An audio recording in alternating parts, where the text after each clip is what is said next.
OTAs are officially underway for the 49ers, and I have three things that I can't wait to see this week and next. Plus, as you can see, Levin's back, and he actually paid attention to something I did while he was gone. He has thoughts on my interview with Chris Sims yesterday. We'll get to it all on today's Gold Standard Podcast.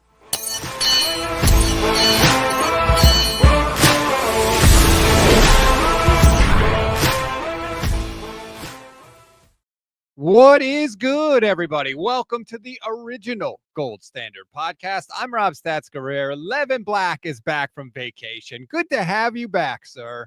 Yeah, at the very top of the list of the things you want to see this week was me. Yeah, well, Admit it. Let's not say you can't take back. But here we are on a Wednesday.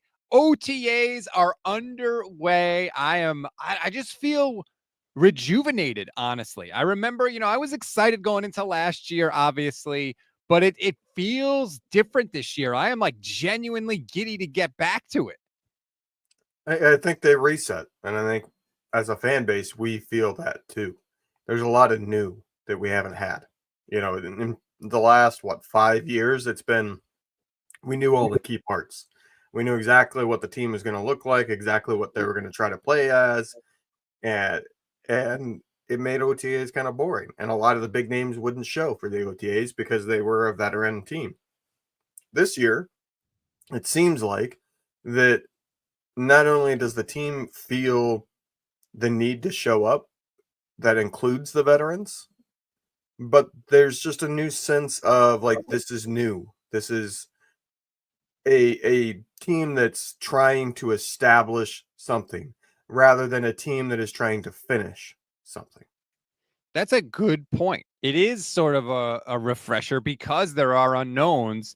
It's not just, oh my God, everybody please stay healthy and let's just get this over with.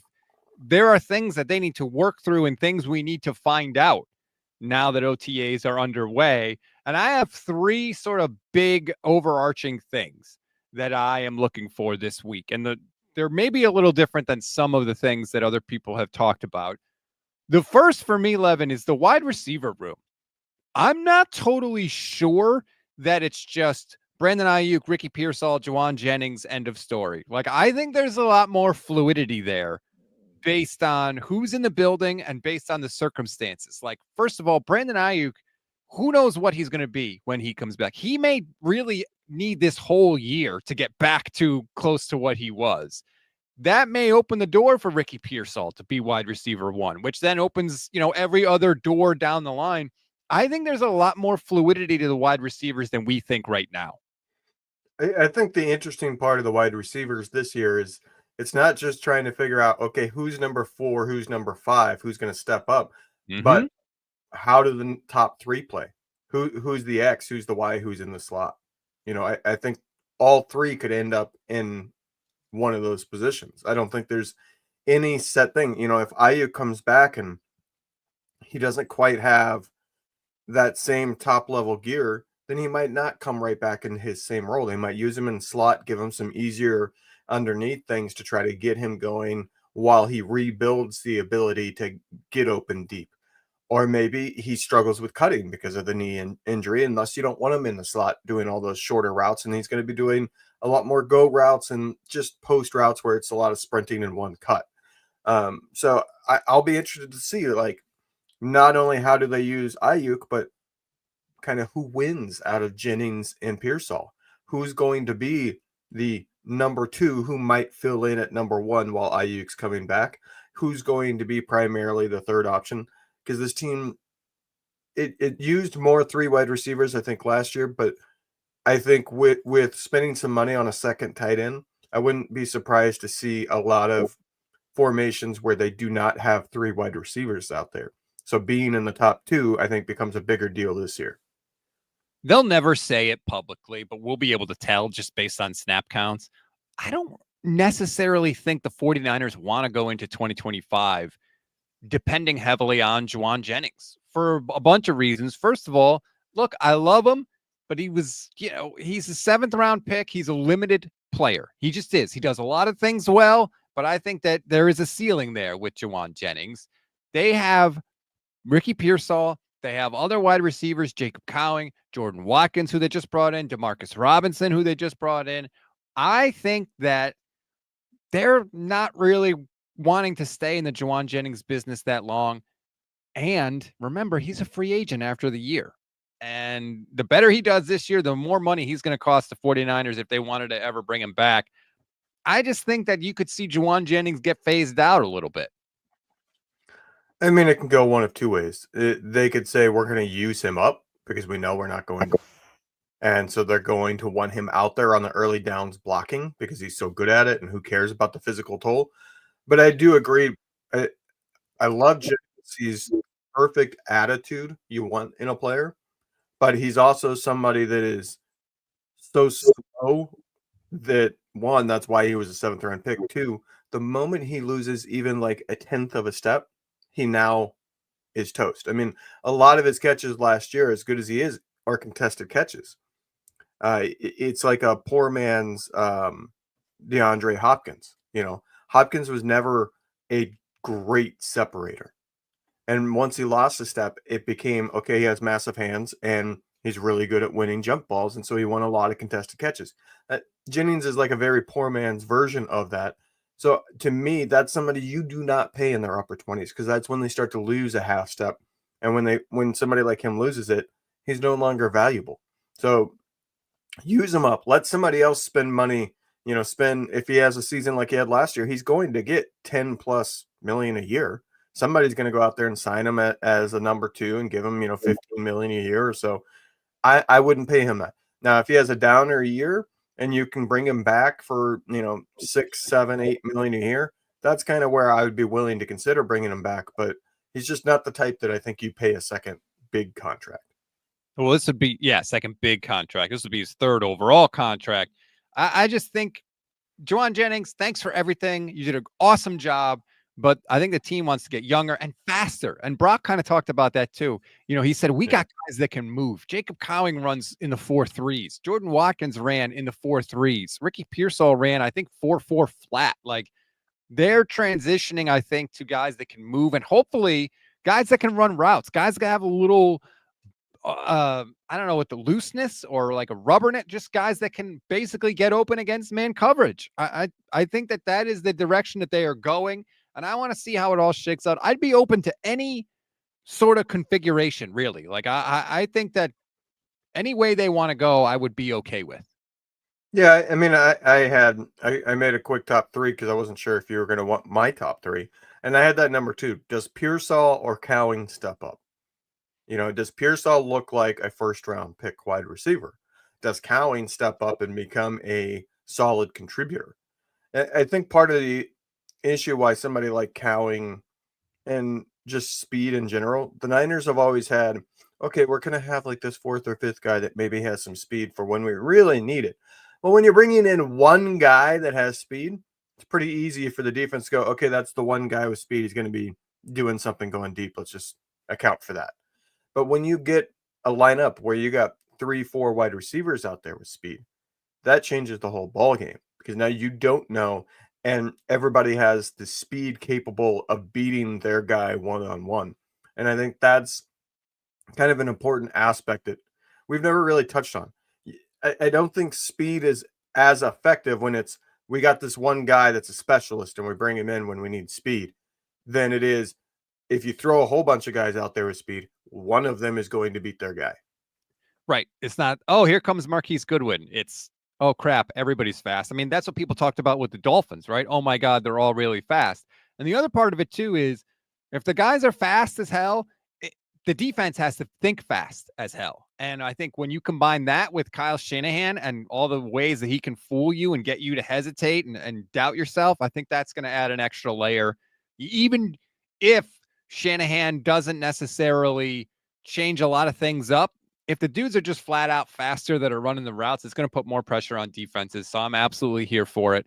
Wide receivers, I want to see how it shakes out. Even a guy like, Isaiah Nayer, not because I think he's going to be anything, but he's at least interesting. He's another fast, freakish kind of athlete type of guy. So I think that this team could have really benefited from that injection of speed. So that was number 1 for me, was the wide receivers. Number 2 on my list is the cornerbacks, really, the defensive backs. Upton Stout, Diamador Lenore, Renardo Green. And I think it's kind of interesting because to me, those guys, their strength at least is man coverage. And traditionally, the Niners and Saleh have been a zone coverage team. Now, does this mean that they're going to make these guys become zone coverage guys, or does this mean Robert Saleh is sort of changing things up? That's another thing I kind of want to take a look at. Yeah, I don't know that they'll show that a whole lot in the Right. Thursday practice that the media. I mean, it's Shanahan. He's not going to show you anything scheme wise. But that is a major question going into the season, maybe the biggest question going into the season in terms of an unknown. Obviously, we have bigger questions like, oh, is CMC actually going to be healthy? But in terms of we don't know what the 49ers are going to do, that's probably the biggest question. How does the defensive secondary set up and try to play primarily? And is Upton Stout the nickel, or is Stout on the outside, and do they move Lenore onto the inside? I think they want to keep Lenore on the outside, which I guess I understand. I mean, I love him no matter where he plays, but I don't know. I mean, Stout is 5'9", I think, 5'8", 5'9". He is not a big guy, so he may be forced to play inside a little bit. But I play Lenore based on matchup because a lot of your top wide receivers love to play out of the slot. So if you have one of those matchups, then you play Lenore in the slot and let him take that number one guy. Tony says solid drafted corners who could play man in New York. I think there's a slight evolution in coverage philosophy. Could be. We'll have to wait and see. But I'm definitely going to have my eye on the secondary, and then also like, what are they doing after those three? Because and I get it. Like, not a lot of teams have 4 good corners, but I feel like after those 3, it's like a huge cliff, and then you get into like Jacob Robinson and guys like that, guys that really, whose names we haven't really heard before.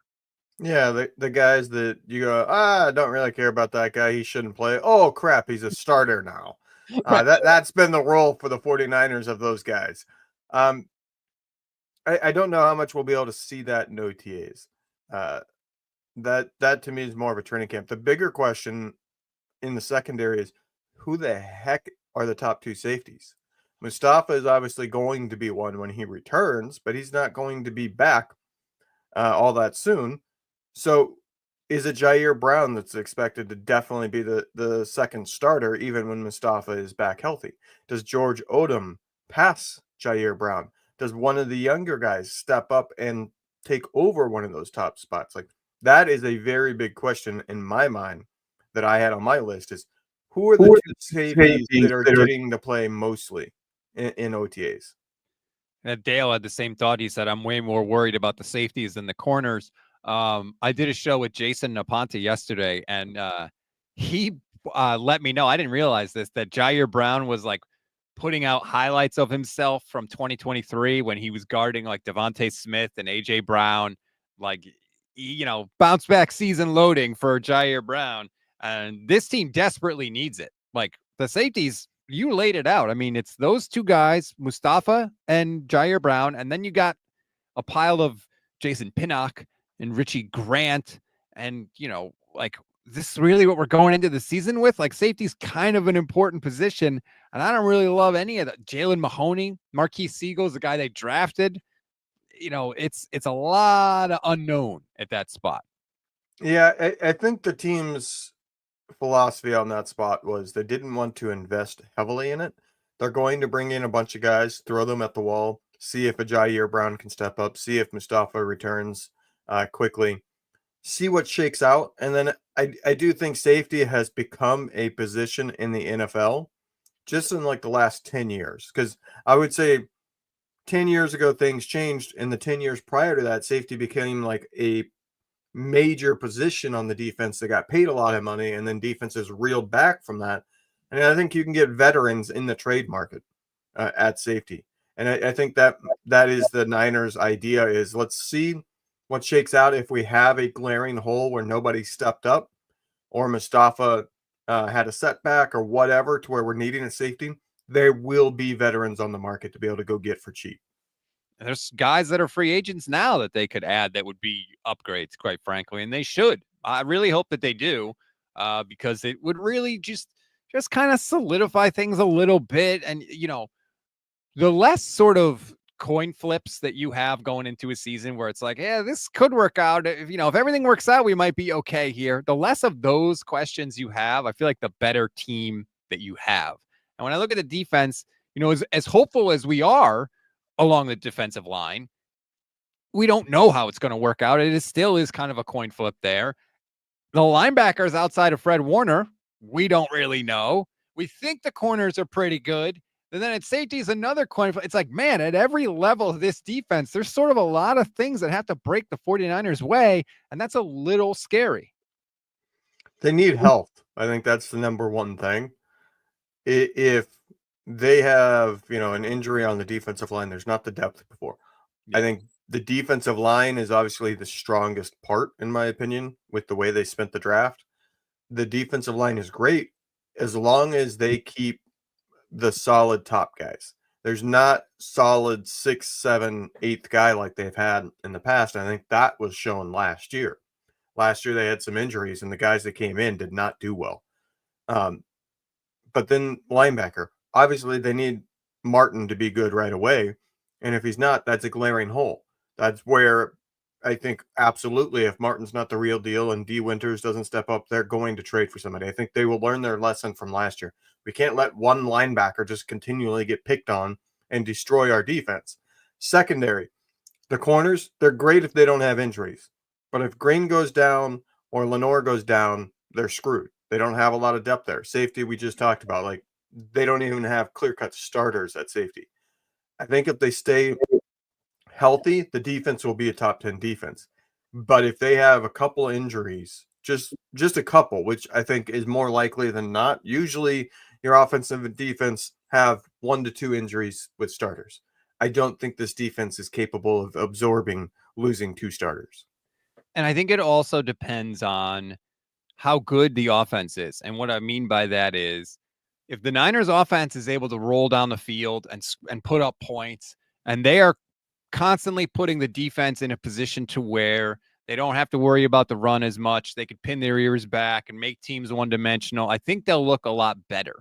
But if that's not happening with the offense and you really need your defense to sort of bear down and buckle down and keep you in games, I'm not quite sure at this point they're going to be able to do that. I think they're in the beginning stages of revamping that defense, and the oven is not totally preheated yet, if that makes sense. Next year, I think their defense would be in a better position to do that because some of these guys will have matured a little bit. But this year, I really think it's going to be the offense that has to carry this team, the offense that has to bear the burden of, hey, you know what? This defensive unit let you down a little bit. They just did. Sorry, it sucks, but they let you down. It shouldn't have happened, but it did, and you've got to make up for it if we're going to win this game. And if the offense can do that consistently, that's going to make life a lot easier on the D.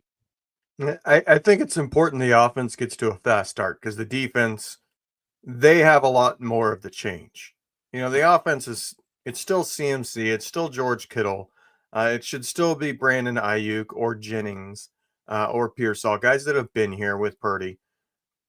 The defense, you have a new defensive coordinator, obviously. Yes, he's been here before, but as one of our commenters mentioned, they did start to evolve that defense. Saleh was not running the same exact defense he was here while he was in New York and at the end.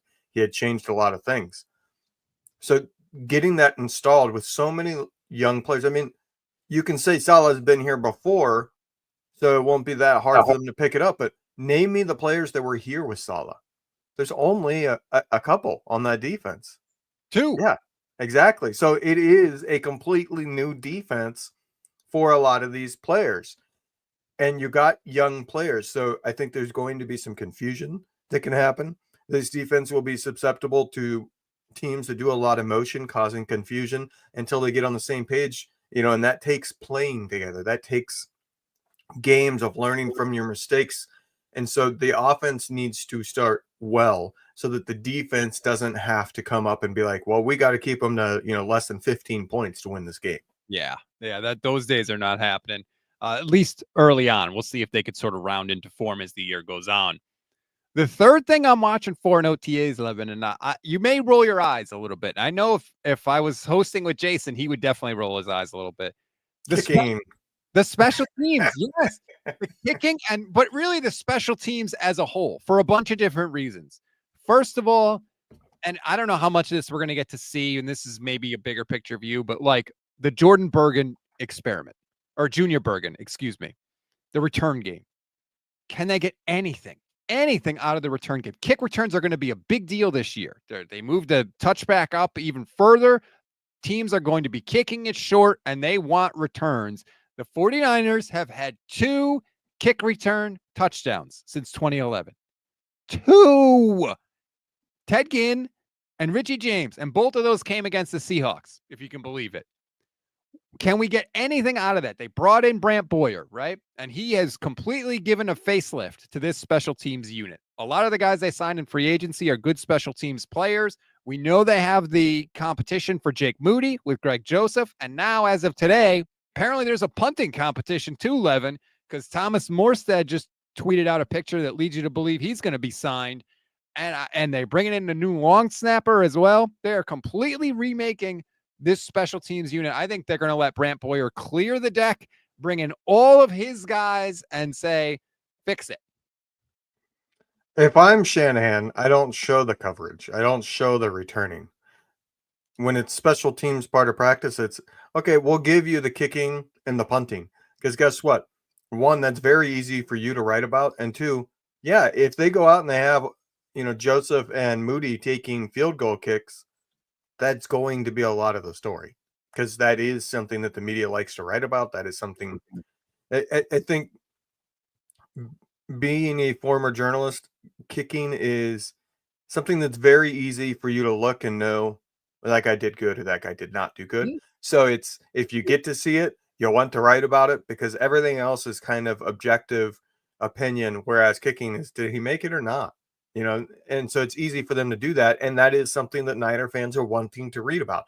How is the kicking competition? So if I'm Shanahan, I'm showing them kick quite a few field goals and wasting the part that the media gets to see, doing that so that gives them something that they want to write about, rather than writing about, oh, I saw, these 2 guys playing safety, or I saw, this guy make a bad play. You're taking up more of the space of writing, having the kicking there. Right. You're throwing the raw meat to the guard dog, so the guard dog leaves his post, and then you sneak into the building, right? And look, the articles are already starting. If you're watching the stream right now, you can see Vic Tafer I loved this article, by the way, an article all about Jake Moody and how he's switching it up this year. He's going to 2 steps before kicking the ball instead of the 3 that he had done, forever, and how he thinks it's going to change his success. And he called Robbie Gould, and Robbie helped him out, and like a whole article with a ton of quotes from Moody, actually, all about why he's changing it and all that stuff. But I also throw the kicking front and center 11 for another reason, as it's just sort of a way to put pressure on these guys, right? This is supposed to be a kicking competition. And everything that we've heard about Jake Moody is that he's awesome in practice, and then he gets out on the field during games, and it stinks. We've all seen what we've seen. The more kind of pressure you can put on him in this kicking competition, I'm all for it. Let's see how he responds. So yeah, let's have them out front and center. I want the kicking stats starting in OTAs, damn it. I mean, I'm all for it. I do think the 2 to 3 is an interesting change. I mean, kicking is like anything else. The more steps you have, the more room for error. If you're a quarter of an inch off with that first step, it kind of compounds on it. You got to correct, as you're going, and something you do, not consciously thinking about it. But if you come, it's hard to explain if you haven't done a lot of kicking with your feet, whether that's soccer or football, it's all the same. But if you're set up, if you're coming in and you have a straight angle, right? You're coming in and straight right at the football, it's easy to kick accurately. But if you're coming from the side because you had to correct from being, this 3 inches off from where you expected to be, and you got to correct that, now your whole body is leaning a little bit and it's easier to be inaccurate. So doing 2 steps would lead to a lot more accuracy. But like you said, it does trade distance. The more steps you have, the faster you're coming at the ball, the more power you can create. Did you just say if you haven't done a lot of kicking with your feet, what else would you kick with? Well, a lot of people don't do a lot of kicking. With their feet. Well, yes. I was trying to avoid saying the more awkward thing. If you haven't done a lot of kicking of balls, then that's what I try to avoid that because I don't know how else to say it because it is the same in soccer and it is the same in football. I'm sure, like rugby guys, it's similar. The lead up to the ball is every bit as important as the actual striking of it. Because if your lead up is even slightly off, your whole body has to correct for that. And so if you have to shift over 3 inches, you're not thinking about that when you're doing it. It's something that you do naturally, but it does cause you to lean slightly one way or the other, which then creates spin on the ball. It can cause you to hook it, shank it, a lot of things. So the lead up to the ball is every bit as important as actually hitting it. I hate to give you credit, but I will point out that is pretty much exactly what it says in the article. Is essentially like the more steps you have, the more times you have to be accurate with your placement and all that stuff, and the more opportunity you have for something to be off just a little bit. And as we have seen, if you're off a little bit, when you actually kick the ball, it can be off a lot of it. So yeah, I am paying attention to Jake Moody. Look, the field goals and the kicking, it's a big deal, especially like I said, he's got to the winner of this competition has to be good at field goals, but also at the kickoff thing. And Jake Moody's had some wonky kickoffs too, man, kicking the ball out of bounds.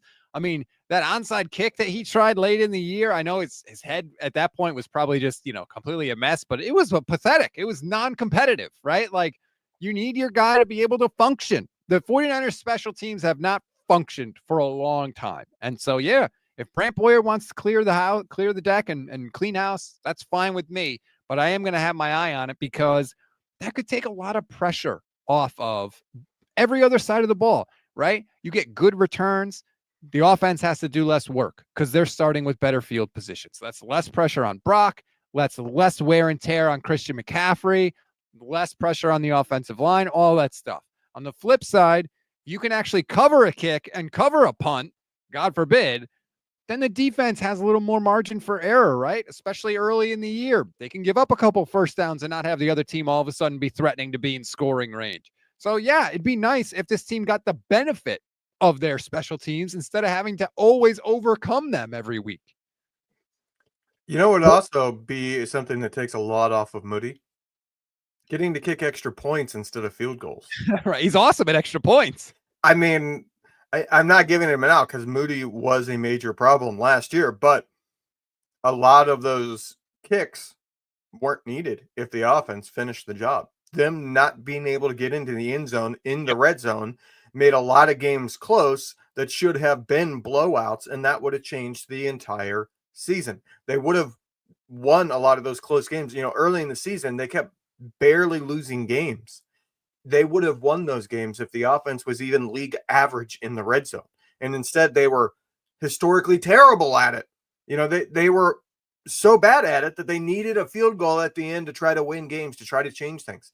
So maybe the offense finally finishing in the red zone, like they did 2 years ago, would be a big thing for the special teams from the kicking aspect, which is not to say that it's okay going in saying, I don't want our field goal kickers having to take field goals. Like you should be able to trust your kicker to hit a field goal, but it also should not only be on them. Well, and especially if Kyle's going to constantly kick the field goals and not go for it on fourth down, then you definitely got to be able to hit him because that's the worst combination is not going for it on fourth down. Then you miss the field goal and you give the team even better field position than they would have if you just failed on a regular fourth down attempt. So it all goes together. But I agree. The red zone issues were abundant last year. I think a healthy Christian McCaffrey will go a long, long way towards fixing that. And I actually think that having a bunch of wide receivers that are better against man coverage will help in the red zone. Everything gets condensed in the red zone. There's not as much space. Teams maybe are a little more willing to play man coverage because there's just flat out not as much field that they have to cover. So I do think that that's going to be part of it too. So it all goes into the stew, so to speak.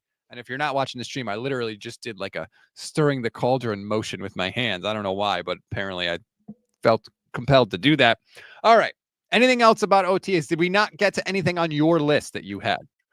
No, I mean the top of my list, we've mentioned it hidden around, and it's kind of a cheat, but injuries, just injuries in general, both updates to injuries, because we might get an update on Ayuk, we might get an update on Mustafa, you know, figuring out where is Trent Williams at, where is Christian McCaffrey at, do they look like their normal selves? Are they full participants, or were they rested a lot to where there's a sign of, yeah, they really are like gonna have to be managed going into the season, even though they're supposedly healthy now? And then obviously what new injuries, because that's always a possibility. So to me, the number one story going into OTAs is what updates do we get from guys that we know aren't going to be participating necessarily? How the veterans return from injury that are actually healthy now, as well as what comes up, because something always happens. And Kyle Shanahan will speak tomorrow. So maybe we'll get some updates from him. I'm sure he'll get asked about some of the guys, and we'll see who's there. Because remember, this is still voluntary. So we'll see. They had good attendance at the phase one when everybody came back for the first time. I think everybody except one person was there. So supposedly, they've had a good thing. We'll see how it works out. I am taking kind of particular glee this year and just sort of looking around at all the other teams like, Terry McLaurin, not in OTAs for Washington. He wants a new deal. That's a shame. Oh, Kirk Cousins not showing up for the Falcons. He doesn't want to be there. Oh, that's a shame. Jair Alexander, who knows if he wants to play for the Packers? Oh, sorry, guys. You got to get that situation worked out. The only thing that the 49ers have that's sort of hanging over them right now is that Alfred Collins still hasn't signed, but there are 30 second-round draft picks that have not signed their contracts because the Texans and the Browns gave fully guaranteed deals to their second-round picks, and now everybody wants them, and it's a standoff between the teams and the players to see if that's essentially going to become the new standard for second-round picks. It shouldn't. Why not? Why not? Because your second-round pick, like even at the end of the first round, half of them don't ever become true starters to where you would want to get rid of them after 2 years. And a lot of those guys are gone after 2 years. Even in the first round, teams trade the first round picks that didn't work out. I don't think second round should get fully guaranteed. If the players can get it, more power to them. I'm always on the player's side when it comes to that type of thing. I will say, we don't need to get into it on this show, but an undercovered aspect is probably going to become a major story in the NFL is what the government has done to change things for the NFL and all sports leagues when it comes to taxes. And that is going to lead to CBA fights and probably lockouts. Great. That's what I want to think about, CBA fights. Yes, they changed the taxes. So they used to be, all sports leagues right now can write off like coaching salaries, the amount they have to spend on equipment, things like that are all tax write-offs.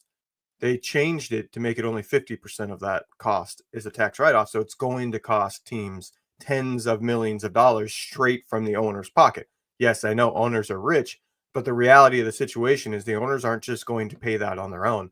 They're going to seek to recoup that in a CBA negotiation. Dale says stats grow out the soul patch. I don't know if that's going to happen, Dale, but I appreciate. I know I've seen you active in the chat on today's show, and you did give us. That's what we should do. You should grow that out, get like a nice long goatee going, and then we can get like custom leather jackets for you can. What are we, a biker gang? Exactly. Like we can get custom leather jackets for our network. Yeah, you just want a free jacket. That's what I'm hearing.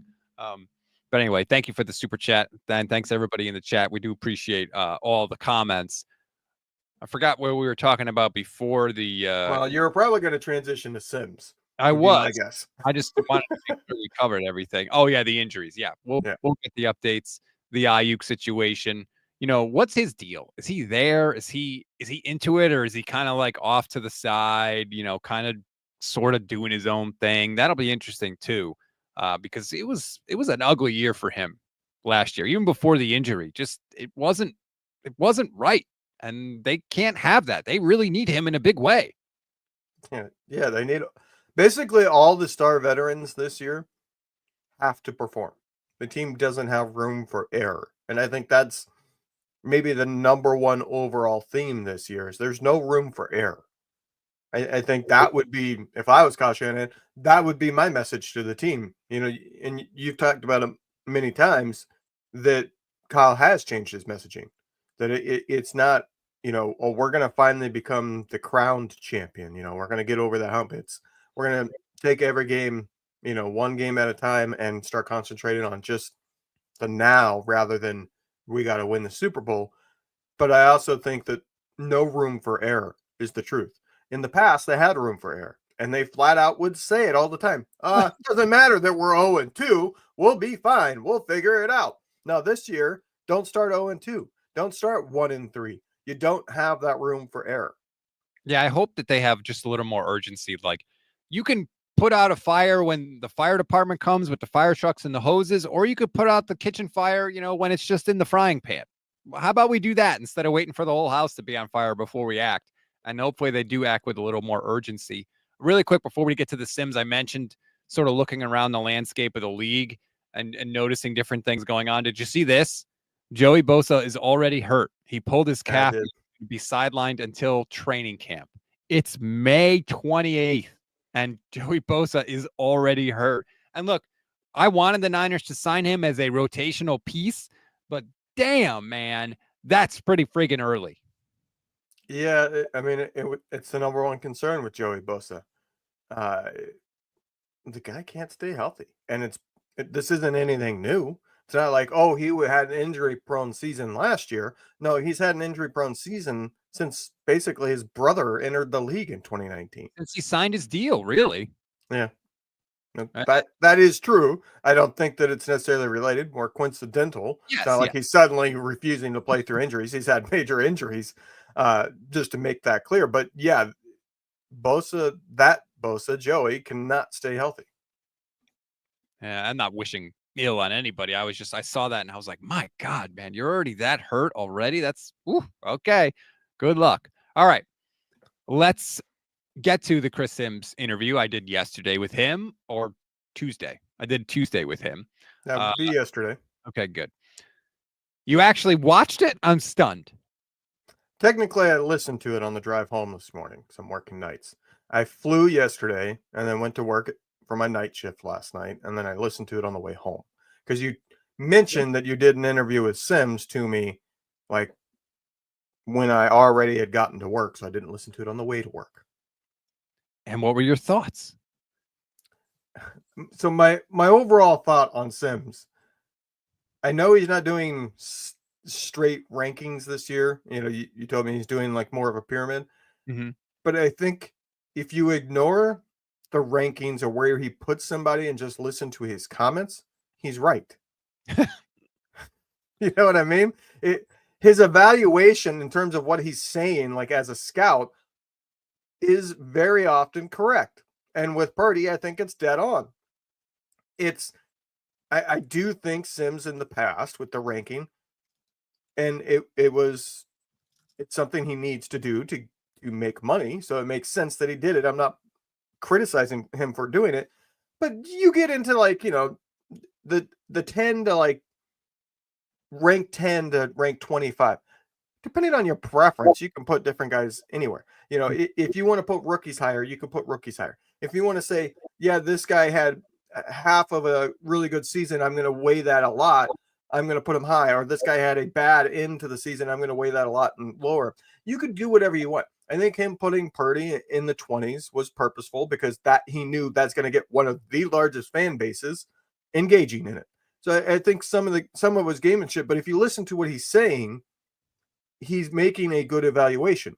And what he's saying, as you know from yesterday, is Purdy early in his career, he criticized him because he didn't do enough of the ad-libbing. He was very good at doing whatever the offense called and the defense gave him. He got through his progressions, but he was limited to whatever the defense was able to do or whatever the offensive players were able to get open. And the play calling for Kyle Shanahan. Then I think in year 2, he was somewhere in the middle. And we talked about that. Like, there were a lot of times where we wanted Purdy, run. You have daylight in front of you. Why are you holding the ball? Run. Well, I think last year he flipped. And Sims made the same point that last year he tried to do too much. He was going off schedule too early in things, not trusting the offense or the player to get open. And I think part of that was, as Sims mentioned, he made a big deal about when you lose a Super Bowl, you feel like you have to put more on yourself. And so he was trying to do too much. I think a larger part of that was the fact that CMC went down right away and Brandon Ayuk went down right away. And I think that morphed Purdy into, I have to do it all. And he lost sight of that. And as you mentioned, Purdy also caught that. But I think Sims' comments on Purdy are 100% correct. It's the best breakdown of what Purdy has been his first 3 years, I've heard. Wow. I did not think you were going to come down there. That's interesting. No, but I mean, I think you would admit he plays the game of, I need engagement, so I'm going to shift this guy's ranking a little lower or a little higher to get people talking about it. I don't think he does that, for the record. I think that he evaluates things maybe differently than some people, but like, I'll never forget the first time we did the rankings at NBC, the first time he ever did it, he would change them. Like, he would be like, okay, here's the list. And then like an hour later, he'd be like, switch these two guys. And then an hour later, he'd be like, switch these two guys. And finally we were like, Chris, like at some point it has to be done. Like we got to make graphics. We need like, this is the list. And he was like, okay. And the next day he went to me and he was like, man, I should have switched 40 and 39 on the list. You know, I was thinking about, I'm like, Chris, man, it's not that serious. Like, holy hell. But that does get into what I'm saying. Like, you can, it's a matter of preference. Do you want the guy with all of the physical skills, but hasn't quite put it together, to be 12th? Or do you want the guy like Purdy who doesn't have the physical skills, but is produced 12th? What I should have asked Chris about, and I regret that I didn't do it, because he had a comment where he said everybody in the league would take Baker Mayfield over Brock Purdy. And my thing that I would want to talk to him about is not whether or not that's true, but it's hilarious to me because while everybody dings Brock Purdy because either he needs the Avengers around him, Baker Mayfield is a perfect example of a guy looking different based on his situation, based on who's around him. He looked great as a rookie in Cleveland. Then he looked not so good. And then he went to Carolina and he looked not so good. And, and then he goes to Tampa Bay and he gets a good offensive coordinator in Liam Cohen, and he gets a Hall of Famer in Mike Evans and good players around him. And lo and behold, he puts up 40 touchdowns last year. So it's funny to me that like Baker was the guy that he was putting ahead of Brock, specifically when Baker is a perfect example of a player looking different based on who's around him. I do think that I think coaches and former quarterbacks like Sims himself, I think there's a little bit of a bias towards, well, if these two guys are relatively equal for different reasons, I'm picking the guy that has the stronger arm, because that's always been a massive focus. We hear about it less than we're used to. I mean, like in the late 90s, early 2000s, all we heard about is, does this guy have a cannon for an arm? And that's all that mattered in terms of, are they 6'3" or taller, and do they have a cannon for an arm? If they are, cool, they're a first-round pick. Doesn't matter if they produced in college or not. You know what I mean? Now it's a lot more, okay, they need some of the physical tools, but we're willing to give some of that up if they have more of the mental aspect. The game has changed. The evaluations have changed, but you still have guys like Sims. He grew up, it was all about physical tools. Everybody's talking about physical tools. So I think that there's still a bias that exists with coaches, especially the older coaches, of, I need a quarterback that can do it all. If I have to choose between these two guys that I can't make up my mind, okay, well, this guy can throw at 60 yards. This guy can only throw at 40. I'm picking the guy with 60 yards. Dale, watching on YouTube, says Sims did a lot of backtracking. He's a hater, always has been. Can't stand him. Stats did a good job on the pushback. He's not a hater. Like, just because someone maybe doesn't like your team's quarterback doesn't mean they're a hater. They're giving their honest opinion on how they feel. And you may disagree with it. That's cool. I see a lot of people in the comments on YouTube to the interview, bringing up Chris's career and the fact that he wasn't, an ultra successful player. like you can disagree with someone without trying to dunk on them personally. Like I don't think that part is necessary, but I did push back on him a little. I pushed Yeah. back on Joe Burrow. I think I did get Chris in a little bit of a box because he talked about how bad the Bengals defense was with Joe Burrow. And then I pointed out that the Niners actually gave up more points than the Bengals last year. Like, so if you want to say, oh, Joe Burrow's defense was so bad, yeah, that's fine. Niners defense was worse. Yeah. And well, you did get him to actually kind of change opinion a little bit on one thing. You mentioned, going for it on fourth down and how you wanted him to grab Shanahan by the collar, which, by the way, I would love to actually like see a picture. Like that would be a hilarious picture. But he did say, you mentioned need to go for fourth down, and he went on about, well, when you have a great defense, you can rely on that defense. You're more willing to go for the field goal and trust your defense. And you said, yeah, but they don't have that good defense. And he goes, well, that's a fair point. Like maybe they do need to go for it on fourth down a little bit more because the defense is not the same as what we all are used to thinking. And also, at least last year, they didn't have the kicker for it either. Like, so two out of the units that you're counting on, neither one was really reliable for them. And if they do have red zone issues this year, I certainly would like to give them another play in the red zone to try and get it in, right? Like give them one more down, one more crack at the touchdown, one more bite at the apple. That's the phrase I was looking for. One more bite at the apple. Yeah, I mean, I'm all for in the red zone going for it. It's when you're getting to like, oh, we're on the 40, we're on the edge of field goal range, and we got a 4th and 7. You know what I mean? Like if it's a 4th and 2 or a 4th and 3, okay, I'm gonna go for it on the opponent's 40. You get, past 5 yards, I start going away from your line of thinking. You're more in the lines of go for it.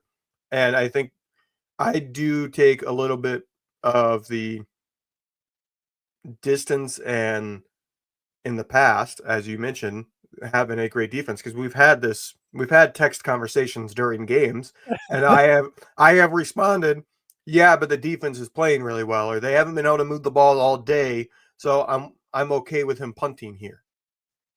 I'm never okay with it. Almost never. I know. Now, it does depend on score and time remaining in the game and things like that. There are circumstances.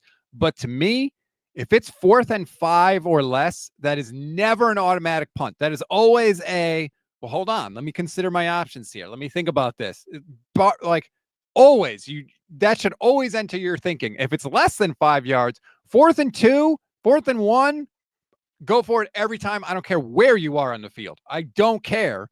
But I know he's never going to be that aggressive with it. But we'll see if we do notice a difference. I still think the offense is going to be the strength of this team this year, clearly. So put the game in their hands. I always want the game in the hands of my strongest unit on the team. And that is clearly going to be the offense this year.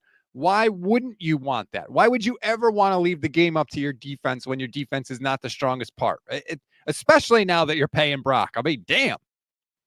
Yeah, hopefully the offense, even if they're not finishing in the red zone at a super high clip, if they can just get a return to the mean, get to the average in the league, and they get to the red zone as often as they were, especially early in the season, they'll be fine because they're going to dominate time of possession. I mean, those early games, the Niners were dominating time of possession, but still losing because they were settling for field goals in the end.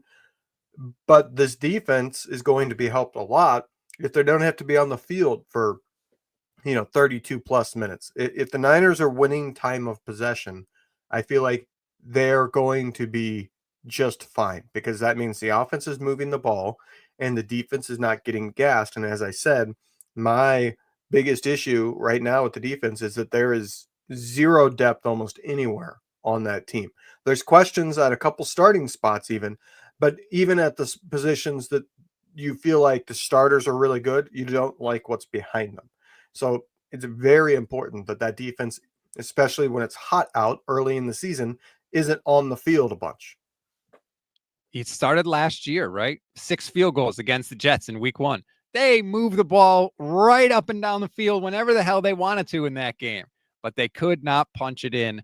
And it's great to control time of possession, and I agree that's a huge thing. but also what happens at the end of those possessions matters. You need more touchdowns than field goals. That's why, like, hopefully the kicking competition isn't even a thing, because most of the time, like you said earlier, we're just kicking extra points and we don't even have to damn worry about it. And hopefully the Niners get back on track. Please, 23, please, Christian McCaffrey, be healthy. Dale says, I agree Brock was trying to do too much, but the evaluation on the obvious reason why was lacking from Sims. Also, Sims has draft position blinders. I do think with Brock and with anybody that the draft position is the biggest blinder. If a guy is drafted high and plays well, we're like, oh, see, he's good. But if a guy was drafted low and has the exact same season, we look for reasons why it doesn't count. Oh, he had a great coach. Oh, he has great wide receivers. Oh, he's got a lot of yards after catch. And that's all based on draft position. It's no easier to prove that than look at Brock and look at Trevor Lawrence. Yep. Trevor Lawrence hasn't done jack shit in this league. He has played poorly. He has shown flashes of being what you hoped he would be, but overall, he has played really poorly. Brock has played really well. He's shown flashes of a weakness, like last year. There were, he kind of fell apart there in the second half of the season, trying to do too much. But for the most part, he's shown to be what you want in a quarterback. Yet, the narrative, you don't hear anybody talking about Trevor Lawrence. If Trevor Lawrence was a 7th-round pick, he would not be on the Jaguars anymore. He would have been let go because he's not doing enough. They are still going with him because, one, they stupidly paid him. Two, they think, well, there's still that there. There's still, we've seen flashes of what we saw in the draft and we hoped for. So we're not giving up yet. Whereas when you're a 7th-round pick, it's, see, we're confirmed this guy's limited in this way. Yep. Even if they're doing about the same level of play, you look for the reasons that you drafted a guy to be confirmed. If it's a 1st-round pick, you're looking for, do I see the flash of that elite talent there? If I do, I'm going to stick with him. With a low-round pick, you're looking for, do I see the limitations that I saw that made him a 7th-round pick? And if I do, okay, I'm going to pull him because there's no point. Yeah, I do think that is a major factor. It's crazy that, with all the new ways we have of evaluating the game and players and all that stuff, we still go back to draft. I said it earlier in the show about Juwan Jennings being a 7th-round draft pick. So I'm guilty of it too sometimes. It is part of the discussion, just like TJ Hushmanzada saying, well, if Brock Purdy he's overpaid unless he wins a Super Bowl. And it's like, just say you don't like Brock Purdy. Like, that's really what you mean, is that you'll never give him any credit unless he wins a Super Bowl, because then you'll have to, is essentially what you're saying. And if that's your position on Brock, that you just don't think he's very good, okay. But the idea that someone is overpaid until they win a Super Bowl is bizarre, quite frankly. BS, quite frankly.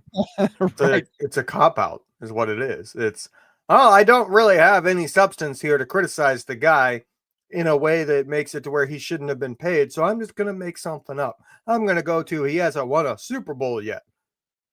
Okay. Like, everybody but like Tom Brady, the team should have moved on from. Then, you know what I mean? Like, most quarterbacks don't win Super Bowls early in their career. It's something that takes time to learn. And some of the great quarterbacks never do it. Like, you look at, you got Steve Young, took a long time to win it, to the point that he regrets it now, said, take the monkey off my back when he finally won one. You know what I mean? So, like, you got, it's a terrible way to evaluate a quarterback if all you're looking at is, well, does he have a title or not? Yeah. I mean, no one says Lamar Jackson's overpaid. He didn't have a Super Bowl title. Josh Allen doesn't have a Super Bowl title. He's certainly not overpaid. Like, the whole argument is just bizarre. Right. You can make arguments for, well, this guy hasn't been able to win in the playoffs. I get that. If a guy's been to the playoffs, I think there's legitimate arguments to be made. I don't put a lot of substance in them myself, but I think you can make a sound argument that, yes, Lamar Jackson and Josh Allen have failed because they have not been able to win enough in the playoffs. The reason why you don't hear that about Purdy is because he's made the Super Bowl. So you can't make that argument against Purdy. He has a really good playoff record. So all you can do is criticize that he hasn't won a championship. Whereas I think Lamar Jackson, Josh Allen, you can criticize that they haven't even made a Super Bowl. That's a little bit easier of an argument. Well, and at least I mean, to me, there's no argument against Josh Allen in the playoffs. The way he has played, Josh Allen has played in I'm trying to count it up really quick. I know counting stinks. 5, 7, 9, 11, 14 playoff games. He has 25 passing touchdowns and 4 interceptions, and also has 7 rushing touchdowns. So he has 32 touchdowns and 4 interceptions in his playoff life. He just can't beat Patrick Mahomes. That's it. That's the only playoff criticism of Josh Allen that you could possibly have. The man is a mutant.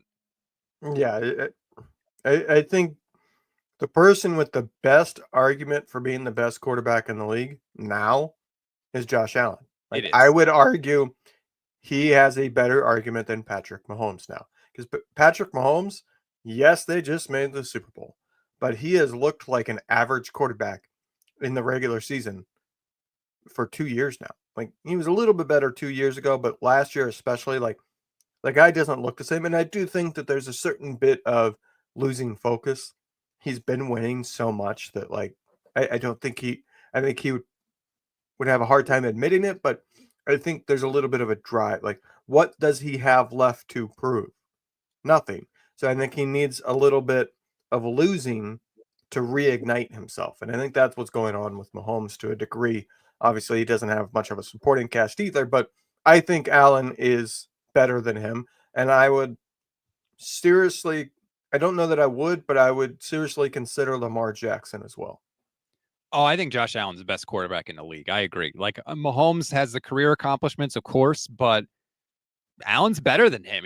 Allen is amazing, man. He is incredible. And you mentioned how Mahomes has looked in the regular season. Guess why he's looked that way? Because the team around him is worse. He used to have terrible. He used to have prime Travis Kelce and Tyreek Hill. And guess what? He threw 50 touchdowns. Now he's hoping Rashee Rice gets back and he's throwing to, Xavier Worthy, which no shade on Xavier Worthy, but he's not Tyreek Hill. So it again, it goes back to what we talked about. Like, of course it matters who is around you and who is there. And it applies to Brock. It applies to Josh Allen. It applies to Patrick Mahomes. It applies to everybody. Let's just get over that part of the argument. I think a lot of these like roadblocks that we put up for quarterbacks come from all the debate shows that we see on ESPN and everywhere else, where when you're trying to win the debate, those are the things you bring up, right? Oh, if you're losing, if the guy doesn't have the stats, well, you bring up the people around him. If he doesn't have this, you bring up the play caller. And then all of a sudden that becomes like the standard for what is a good quarterback. And I think it has warped the discussion a little bit. Yeah. I mean, when you win as many Super Bowls as Patrick Mahomes does, it's hard to argue against him, even when the statistics are just not there. I would argue, though, that for the Chiefs, the bigger part of it is their run game has been horrible. There's been no balance. They can't get the run game going to make things easier for Mahomes. I think Mahomes is a little bit of not a little bit. He is wide receiver proof. He doesn't need wide receivers to dominate. He doesn't need a great wide receiver, but he does need to not be in 3rd and 10 all the time. Right. Kareem Hunt was the leading rusher for the Chiefs last year. 728 yards. He averaged 3.6 yards per carry. And he was signed after the season started. Yeah, that's hard to do. I like Isaiah Pacheco, but he was hurt. I think he's the perfect rusher. No. He's the perfect secondary option. I do not think he's a primary guy. He's a guy you want to give, 100, 150 carries on a season and have him featured on 3rd down. He is not somebody you want giving 250, 300 carries a season. He's not that guy. He's not that guy, pal. No, I like Isaiah Pacheco because, to me, he breaks tackles, and that is the perfect kind of runner that for the Chiefs, because he can help keep the chains moving. He can help keep the offense on schedule, and he doesn't necessarily need the greatest of run. Like, he could get hit at the line and still gain 3 or 4 yards. I think he was perfect for them. He got banged up a little bit, and their run game never really recovered. But anyway, this isn't a Chiefs show. What are we talking about here? Niners show, baby. OTAs in full swing. Kyle Shanahan speaks tomorrow. We'll have players speaking tomorrow as well. So there'll be a ton of news. Make sure you like this video, subscribe to the channel so you don't miss out on absolutely anything. Levin, thank you for coming back. Prediction. Does Yes. Kyle clean up his look? It's a good question. I hope so, man. Shave the beard, trim the mullet. Let's go. Back to business, Kyle. Oh, shave the facial hair, huh? He's not the only one that needs to. Well, you know what? If he does it, I'll do it. How about that? How about that? We'll leave it in the hands of Kyle. The only opinion that matters when it comes to your facial hair is, does your wife want you to shave it or does she not? Aaron absolutely wants me to shave it. Okay, so you should probably shave it. Yeah, we'll see. Anyway, enjoy the rest of your Wednesday, everybody. We'll talk to you tomorrow.